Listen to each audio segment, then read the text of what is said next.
Let's start basic proportionality theorem, जिसको हम short में बीपीटी एंड थेल्स थ्योरम भी बोलते हैं। ये बहुत इंपॉर्टेंट थ्योरम है, इसका प्रूफ भी पेपर में आता है। तो ये थ्योरम क्या है? If a line is drawn parallel to one side of a triangle, अगर एक ट्राइंगल में हम एक लाइन ड्रॉ करते हैं जो ट्राइंगल के किसी एक साइड के पैरेलल है, यानी कि ये डीई पैरेलल है बीसी के, तो to intersect other two sides at distinct point. अब ये जो डीई मैंने इस बीसी के पैरेलल ली है, ये लाइन इस एबी को पॉइंट डी पे और एसी को पॉइंट ई पर इंटरसेक्ट करती है।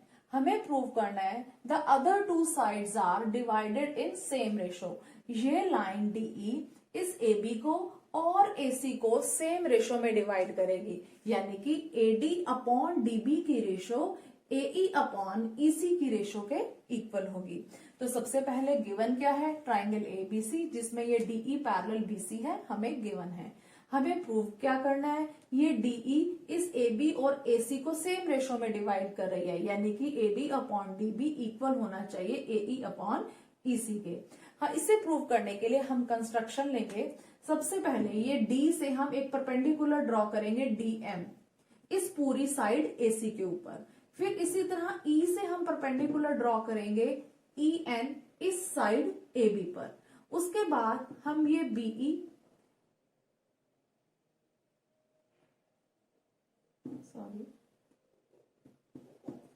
एंड डीसी को ज्वाइन कर देंगे।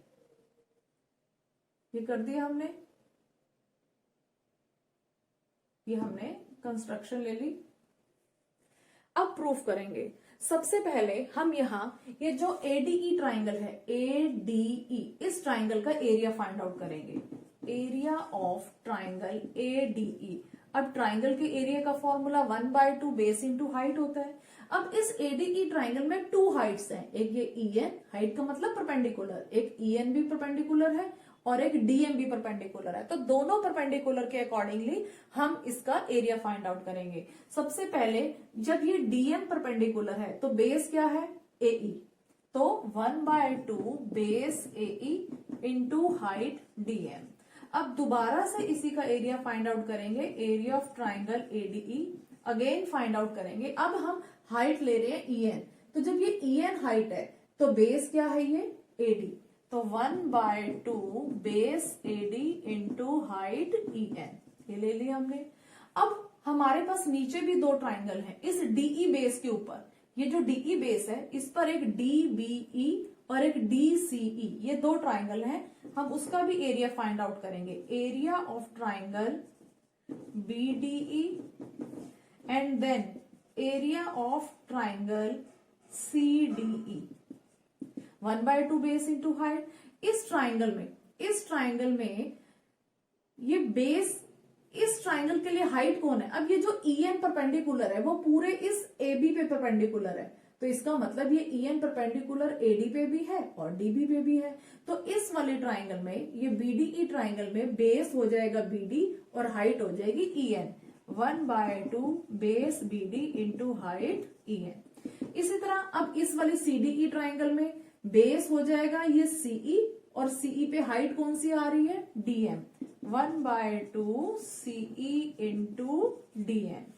अब हम यहां पर इन चारों ट्राइंगल को रेशो की फॉर्म में रखेंगे। Area of ADE upon area of, अब देखो ये एडीई में हमने रेशो कैसे लेनी है? ये एडीई ट्राइंगल की रेशो एक बार बीडीई के साथ और एक ट्राइंगल सीडीई के साथ लेंगे।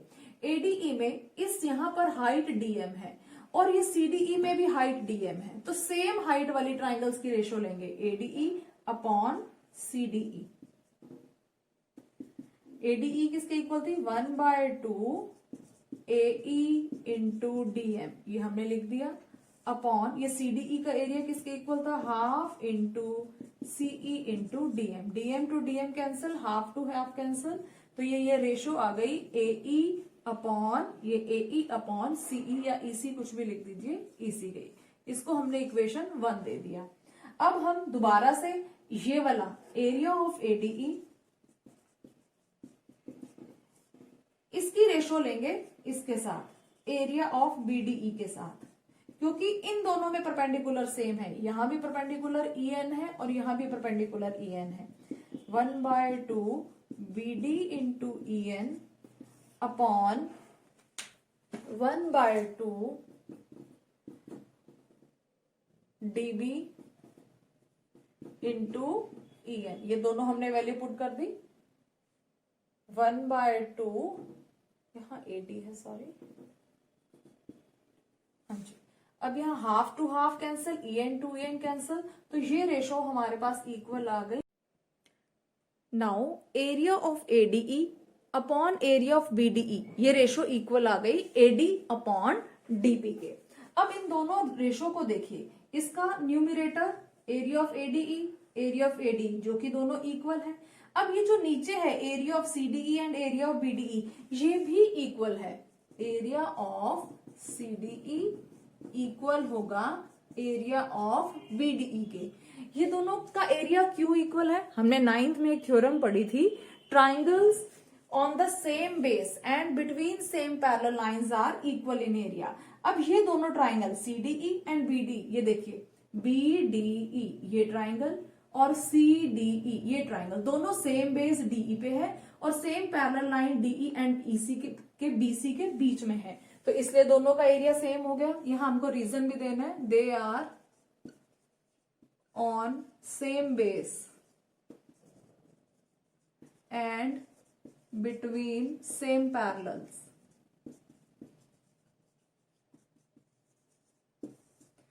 इसको दे देते हैं हम इक्वेशन 3। अब इक्वेशन 1, 2 एंड 3 से देखिए, न्यूमिरेटर्स वाले पहले ही इक्वल थे, अब ये जो डिनोमिनेटर में है ये भी इक्वल हो गए, तो इसका मतलब ये रेशो इस रेशो की इक्वल हो गई।